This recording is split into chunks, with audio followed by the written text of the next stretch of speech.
All right, mic check. Mic check. Mic One, check. two, 1, 2. 1, 2, 3.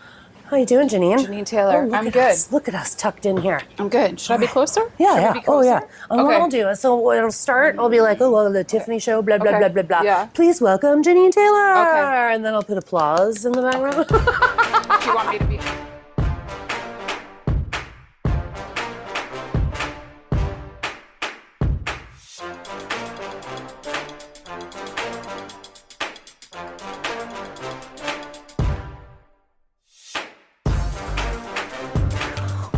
Welcome, welcome, welcome. Here we go. The season finale of The Tiffany Show. You're watching on your TV, Peterborough, Lindsay, Kojiko, and of course, my social media channels. I am so jazzed to wrap up this season with a woman I have admired for many years in the community. Please put your hands together for Jeannine Taylor. Here I am, slap it on in. Welcome. We're under the pink light. It's not good. What are you drinking? I'm drinking a half-sweet chai tea latte skim milk. Oh, wow. What are you? Venti soy latte with a little bit of sweetener. Ooh. Always. Yeah. Here for it. This is my pedicure drink. Euphoria Wellness Spa Canoe Yes. Cafe. Pedicure drink. This will last Euphoria full petty. Right, yeah. Full petty. I get a full hour out of Yeah, for sure. Yeah. Agreed. Did my haircut yesterday too, so well, We're all good. got to see that salon. All right. It's such a thrill to be on. Thank you so It's much. great. I was like, wow, I'm going to shoot in the dark and see if I can pin you down because, of Oh, course, we've got elections of course. upon us as well. So, Everything's going on. KawarthaNOW. Lots going on. Lots. But I thought maybe we could start with you telling us a little bit about yourself. What do you like? What do you not like? Were you Peterborough raised? Oh, wow. Okay, sure. What do I like? What do I not like? Well, let's start in the South End. I was raised in the South End. Oh. Right? So South my End. parents moved here from Toronto, and they lived on Hamilton Street for a while, South End, Tonabee Ward. And then they moved over to McKellar Street when they had me. There's currently a park in the South End named after my dad right there at McKellar Hamilton. It's now the John Taylor Memorial Park. The John Taylor Memorial It's still there. Park. And my mom is actually still living there. She's 101. Oh my God. So she might be watching. So Hi, she's Mom. Hey, Dorothy. Hey, Dorothy. Dot. Dot. KawarthaNOW, Jeannine. What Yeah. did you do before KawarthaNOW? So I did a few things, and this kind of goes back to my South End and high school, because David Burke, that's a name you might know, was my art teacher in high school. I'm aging myself right now, right? Yeah, 1974. He was new to Peterborough and was my art teacher, so really inspired me. And then as I was out of high school, I ran into him, and he said, you know, I'm at this Fleming program teaching art administration. So he talked me into doing that. So art administration is about promotion and marketing, right? So I got a diploma in art administration and really fell into doing marketing and promotion for arts organizations. So I worked at the Gallery on the Lake with Edwin Matthews, which was amazing because he was an ad agency owner, right? So tons about advertising, and he was incredible. Interesting. Yeah. And then I worked for Canadian Images Film Festival for a while, and then over at Art Space when it was in the Market Hall with David Burke and Sue Ditta and Bill Kimball. Yeah. Oh my God. Yeah, so lots of art stuff, and then but learning marketing all the way, right? Yeah. And then a person that I worked with at Ed Matthews Gallery, Eleanor Phillips, landed a job as the manager of Lansdowne Place. So she just called me and offered me the job to be the marketing director. Yeah. And that was kind of the first flavor of work-wise in that marketing space? Well, corporate. Yeah. Corporate marketing where I could get training and, on the job. Yeah, some really significant corporate training. So I was there for about 5 years. Oh my and gosh. tons of community stuff. Like we used to host Kojiko events there, and David will remember. Oh, I'll have to ask David. David will David, remember. if you're watching, you let us know. I want to know what was going on. And we got a lot of awards for community involvement. We did the first jail and bail for Crime Stoppers, and that was also my first taste of like getting involved in the community. So my volunteer work started then. Really? Yeah. But my volunteer work goes back to that time frame. I think it's really interesting because I didn't realize that. I've always known you've been passionate about the arts. Obviously, KawarthaNOW, huge in arts and culture. Yep. And But that just makes perfect sense. Like, that's the piece why, I didn't realize. Yeah. So it's because of that that heartstring for you kind of carries through, KawarthaNOW. Yeah, when I tell people who work in the arts now that I have an arts administration background, I mean, it's a more sophisticated training now for arts administrators, right? Fair. But the principles are the same. Things change. Yeah, exactly. Yeah. Well, I mean, any schooling, right, becomes obsolete over a certain amount of time because everything is constantly evolving. So that's the beginning. Wow. Yeah. 5 years. And then when did you get the Business Citizen of the Year award? 2005. So there's another gap in there so I was doing like gig type work, YWCA, the DBIA, worked for the DBIA as marketing coordinator for a while. Yeah. Cool.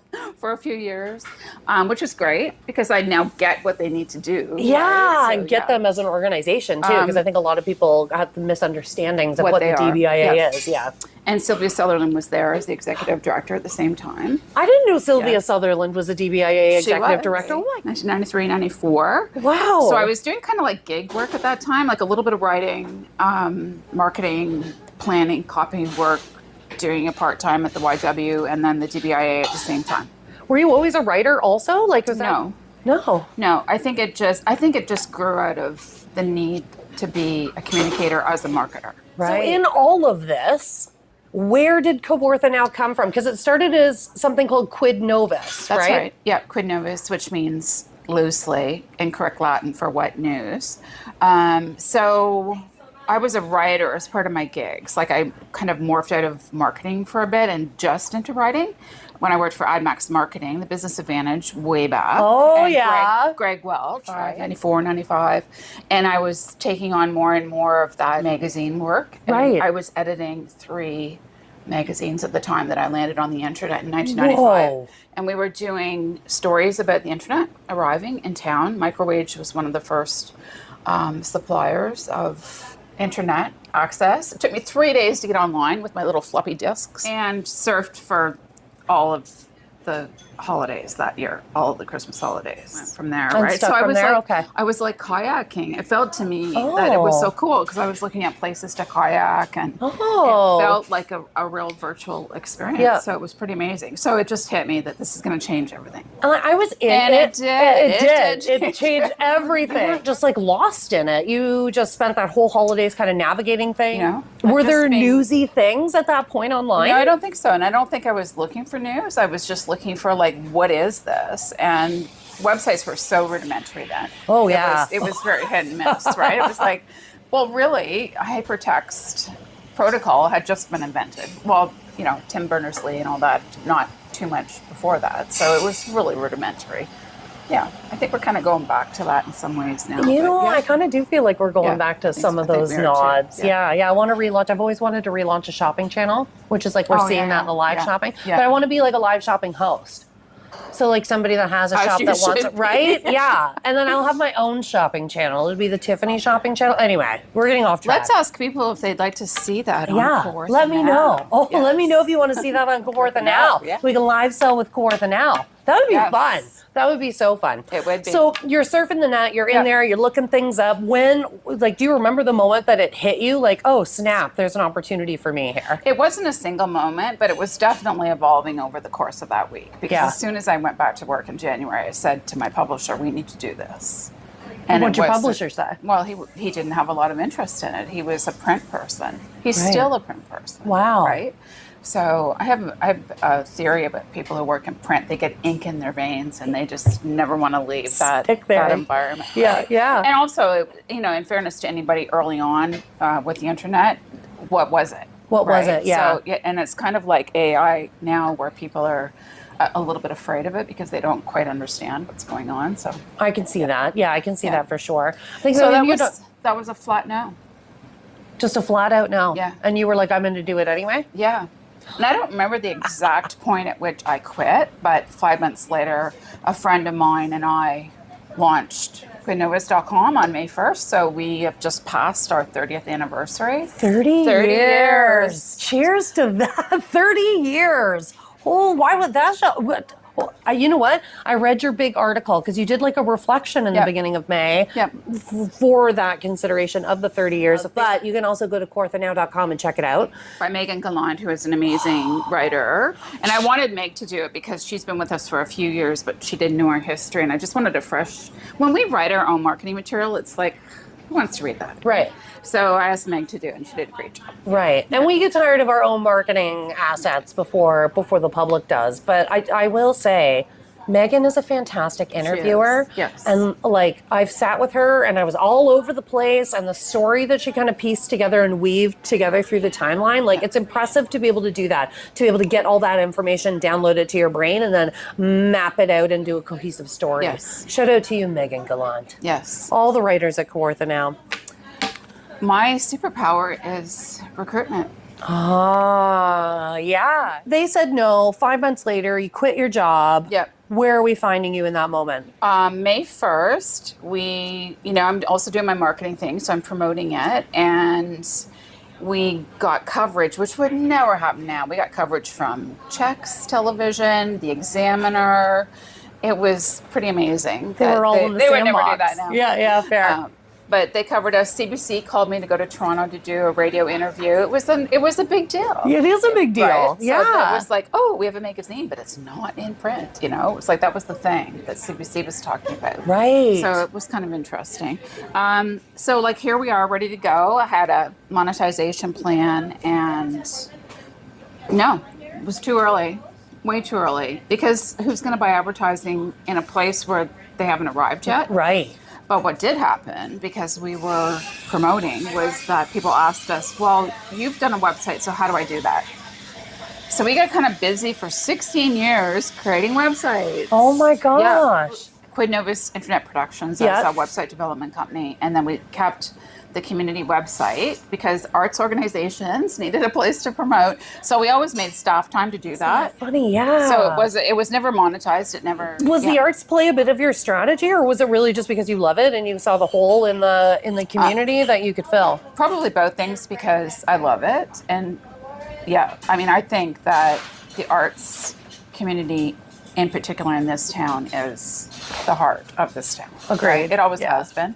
It hasn't changed. It's becoming more of an issue now because of funding. But yeah, I mean, yes, they needed that support. And as did other community organizations. Yeah. And I think too, as that rise of AI, which I think we've talked about, and as AI rises, I've mentioned it on the show too, I firmly believe that need for human connection is also going to rise. And I think we really will see that movement in our arts and culture spaces. For sure. Because that really is the human emotional side of life, right? That creative is so important too. When did Kawartha Now, when did people start buying advertising? What did that look like for you? Were you just so excited? We had to pivot. So we had to pivot from being Quid Novus Internet Productions and a community website that was separate and really kind of becoming rudimentary too, because we didn't do a lot with it. Right. But at the same time, there was a rise of a software that was allowing people to do their own websites. Wix and WordPress, 2006, 2005. So I'm thinking, okay, we need to pivot because the writing was kind of on, how many website development companies do you know now? True, there are not a lot of them, right? Yeah, there aren't a lot of them. That was the beginning of the decline, and I just decided to go back, take a leap and go back to being a media company. Is it time? 16 years later. And it was. Took me so long. Yeah, so that was about 2006, 2007. Wow. The same thing that was happening was the rise of Facebook. Yeah, I was going to ask you. So we leveraged social media to do promotion. So you would have been an early adopter to leveraging that platform, because it really wasn't used for that, and we didn't see any advertising really at all. No, there was no advertising. And especially a sense of community, because Facebook was really all about us as opposed to all about togetherness. Yes. Yeah. Right? It was, for sure. Wow. Yeah. So kind of going through all of that, like you said, you kind of pitched it 16 years ago, it was a hard no, shot you down. You're a female in this industry as an early adopter in the early 90s. I can only imagine that was not easy. That's a bit of a trailblazing lead from you. It sure was. Yeah. So I'm going to guess you've been... It still is. Yeah. It still is to be a female in this industry, but back then, being a female in a tech industry, I mean, I think the statistic is 20% Right. women in tech. Right? Wow. So that's tough. I think women in tech is what it is, but women in media is really much more difficult. Right. There are not a lot of women in media. And there's not a lot of female-owned media agencies. No, there aren't. And I've actually been told by the Laurier Institute 2 years ago in the MacDonald Laurier Institute in Ottawa that can't be proven, but they feel that I'm probably the first female digital publisher in Canada. Definitely one of the earliest digital publications in Canada. That is so cool. I know it is. That is so right? cool. Yeah, Yeah. considering where it started and where we are now and seeing like even KawarthaNOW through the years, and what a journey for you. Yeah, What a it's journey. crazy. Yeah. Yeah. So you must have been underestimated, obviously, at some point, maybe multiple points. Can you maybe share a little bit about that, maybe how you handled it? So those that are watching that might be underestimated in this moment might collect a bit of wisdom from Jeannine Taylor. I don't know. Maybe I always kind of think, is it stubbornness that kept me going to that? But early on, Spite? Spite, yeah. No, just being told no by so many men. Right. Early on, it was difficult because people misunderstood the internet. They didn't understand it. So talking to banking, finance. Oh my people, God, business loan, yeah. Business insurance was difficult, almost impossible. I mean, it's still difficult to get the proper coverage for publishing and what we do online because we still don't quite fit that mold. Yeah, but early on, it was I was in a boardroom of a financial institution, and they asked me where my brother was. All men around the table, and they asked me where my brother was. Wow. So no questions about the business or, at that time I was single, but I owned my own home. I had a good credit rating. That there wasn't a need for that. So I can't imagine what you went through 20 years ago with 30 years, with that type of pushback, especially in a board, with the banks being like, "Where's your brother?" I can't imagine that moment and what it felt like. So what did you do to pick yourself up and find that fire? Because I think other people would just be like, "Oh, pack it in, we're done." I think that's where the stubbornness comes in. I mean, it's just there's a new opportunity, there's a new medium, so there was no question for me, right? That the path was pushing through that. And I guess it's just a matter of having faith in whatever it is. Did I do proper planning? Probably not. Was I monetizing properly? Probably not. But, here we are 30 years later, so we did something right. Sometimes we don't know until we're like building it. And I think that where we are now, actually, like we're well regarded in the community, we're trusted for journalism, we have a great team. I always had that in my head that, okay, that's going to happen in 1996. That's going to be where we're at in 1997. It just took us a little bit longer to get there. Right? To get there. Interesting. And KawarthaNOW has some kind of special distinction, do you not? Oh, well, we're a qualified Canadian journalism organization. That took us about 6 months to have. That's a new designation that you can have. It's actually a bizarre process because it's a CRA designation. It's a CRA designation. Really? Yes. And so there are representatives from CRA on the committee with journalists. It's a very, That's odd. It's a very odd. Yeah. I guess the CRA is really dialed in for those regulations. Well, yeah. But I feel like a lot of people don't realize that you have this distinction. And I think it's really important to talk about and share about, because outside of the community things that you're sharing, you're drilling down on hard issues as well. We are, for sure. And I mean, the Online News Act has actually driven quite a bit of that. Right. Because the regulations that have risen because of that have become really problematic. So, Totally. Yeah. Would you consider that maybe one of the setbacks that taught you a valuable lesson? The Online News Act was probably the biggest lesson and pivot we've ever had to do. Because bigger than the pandemic. Bigger than COVID, yeah. Well, the pandemic was kind of easy because it was just about filling a need in the community. We had to immediately go into a mode of events canceling. In the first week, like that's all we were doing. Yeah. We were going to health briefings all the time. So we went from 25,000 regular readers to over 70,000. Wow. The Online News Act basically happened in the space of between June 23rd, 2023 and August 2nd. And on August 2nd, Facebook blocked us. It was really interesting because when I got up, they blocked me as the publisher. And I remember reading in the next few days that they had done the same to the Thais publisher in British Columbia where she was blocked first. Yeah, it was interesting. Curious, right? So, yeah. No, really curious. Well, you've been in this community a long time. Oh, my love. All your life. Your whole career has been here. Who inspires you? Who has pushed you on? Who's on that list that you're like, I couldn't get here today without that person backing me up? It's interesting because a lot of my early inspirations, my dad, he was a vocal, he was a self-promoter too, you know. That's why there's a park in the South End named after him. David Burke, Ed Matthews, those were kind of pivotal male role models. But now I look to women. And people like Bonnie Clark, Leslie Highway, you know, leaders in the community. Yes. Yeah. Those are two solid. Yeah. I think of Rhonda Barnett. Yes, for sure. Yeah. Always think that. Miriam. Ooh, Miriam. We could be here all day. Monica Carmichael. Sure. Oh my, yeah, you're right. So this list goes on and on. I look to women to do, to fulfill that role for me now. Yeah. And I've actually just started a coffee club too. I noticed we had a business coffee club. I'm going to be at the next one. Yes.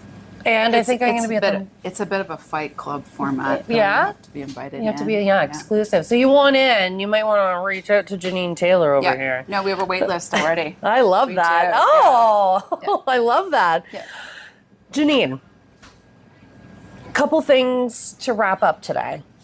I wondered if you could give a piece of career advice to a young woman, what would that career advice be? So 2 years ago, last year, when I won the Luminary Award, the inaugural Chamber of Commerce Legacy Award, they asked us this very question when we were filling out the application. So someone nominates you. I still don't know who it was. Yeah, me neither, actually. And then the form comes back to you and you have to fill in the details. So they asked this very question about advice. So one of my mantras is to take the high road. Like if you get into a sticky situation, now I've had lots of sticky situations, whether it's a client or a staff person's sticky situation, what is the high road? Yeah. You know what the high road is. You might have to think about it for a bit, right? And it's not going to be a comfortable path, but that's the way that you have to go. Yeah. As painful as it may be, I think that's, There's a lot in that discomfort. So, take the high road is my mantra and my big advice. I love that. And it works. It does work. The thing really about, and truly, rise good. above. Yeah, right? exactly. Yeah, and then you don't waste your energy. And you never regret that decision. Yeah, that's so true. Yeah, Right? that doesn't lay at 3 a.m. and keep you up at night, right? Future for Kawartha Oh boy, that's what's on the interesting. horizon? Yeah. Well, media's changing quite a bit, so we constantly have to be looking at what are we doing? Are we serving the community? There's a big void right now in social media because of the news block that's being filled with a lot of other things. So I'm constantly looking at what is going on there, right? Yeah. So we're really grappling with that right now in terms, I shouldn't say grappling, but like looking at making sure that we're taking a look at what's happening there and what is the next thing. And I think we're just really in a situation of really a flux. You know, it's a big state of flux right now. I agree with you. Yeah. That might be a while. Disruptors coming. Yeah. But having said that, we have a high level of trust of local media. So that's a strength. So I think we're just kind of like taking a look at strategic opportunities around that. It is exciting to think about the future, right? And see like things are changing right now. I don't love all the stuff with AI. I think there's a place for it for sure, especially with workflows and blah blah blah. But I don't like it for people saying it's their own thoughts and kind of writing their own thoughts out. You know what's really interesting about that? I think self-blogging is becoming a problem for media because it's like the self-blogging format that people are using on social media, in particular Facebook and maybe LinkedIn as well, is just I don't want to read it. Me neither. People don't want to. People don't want to. They don't. It's not authentic, right? It's not. And now it's the AI ads. So then now I'm scrolling through, I'm seeing AI ads, and it's like I'm not even reading the ads because I know it's AI and it's not authentic and it's not genuine, and I just don't connect with it. Yeah. And so I find myself, and like I'm a pretty positive first person, but I am finding myself a little bit frustrated with that same narrative over and over and over, especially on LinkedIn. Like anyway, it's for a different episode. That's a different episode. Maybe season 4. We could do that. Jeannine, I always appreciate you because I can have a direct conversation with you. If something is up, we can have a conversation about it, like an honest conversation. I like that directness. And I think it's because most of my life I've been a sugarcoater and a bit soft. So when I see that in other women, I really, really admire it. So I wanted to get out of the gate and say that to you because I don't think I've actually ever said that to you. You're welcome. I appreciate all that you do and the trails that you have blazed for the rest of us. And I know that I'm not media, but what you did definitely paved a bit of a way for me to come in at whatever stage I came in at. Women are welcome. Right? Women are welcome on the media stage.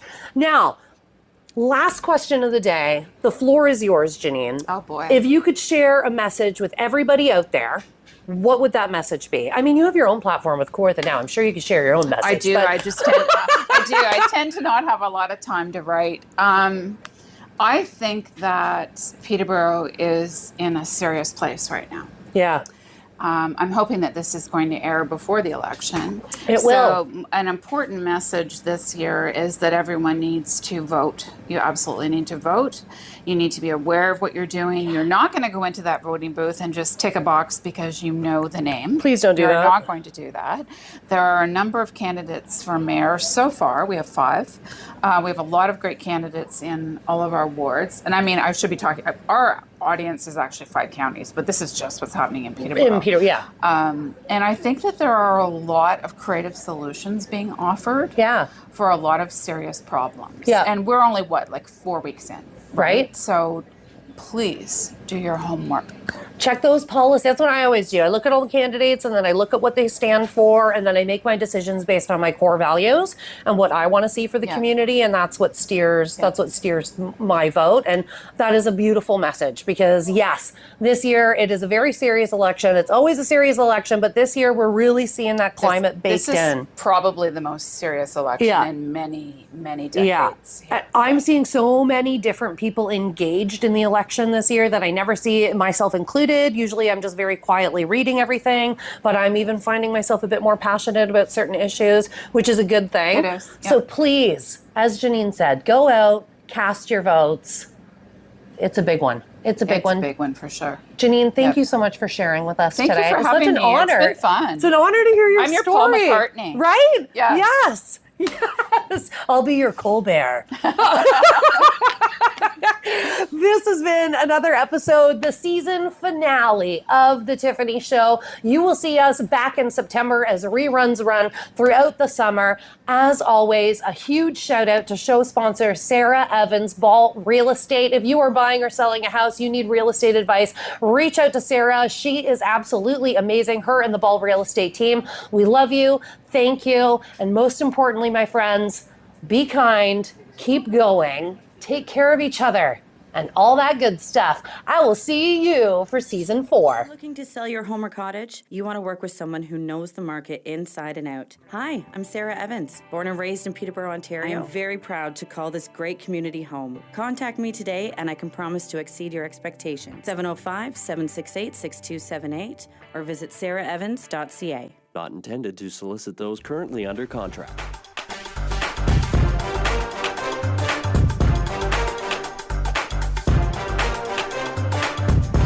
And that's it. I don't know how you do that.